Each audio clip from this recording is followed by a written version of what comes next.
Partai Keadilan Sejahtera (PKS) menggelar kampanye terbatas bersama masyarakat nelayan di Desa Lambadalok, Kecamatan Baitussalam, Kabupaten Aceh Besar, Senin 15 Januari 2024. Kegiatan tersebut turut dihadiri Ketua Majelis Syuro PKS Salim Segaf Al-Jufri serta sejumlah calon anggota legislatif dari partai tersebut.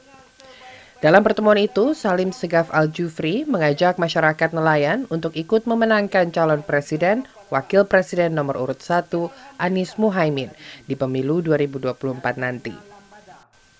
Pihaknya berjanji pemerintahan Anies Muhaimin akan hadir serta menyelesaikan sejumlah permasalahan yang dialami nelayan, seperti hasil tangkapan yang menurun, kurangnya pasokan BBM bersubsidi untuk nelayan, serta infrastruktur nelayan yang tidak memadai. Ya, jadi salah satu adalah memenangkan Pilpres yaitu Amin, dan luar biasa saya sudah mengunjungi beberapa tempat, semuanya mendekati 100%, 95-100 penerimaan masyarakat Aceh. Jadi pasti nelayan ini punya masalah, kadang-kadang dapat ikan, tidak ada, dan lain-lainnya. Maka yang diinginkan oleh mereka sederhana, yaitu perhatian dan kehadiran pemerintah.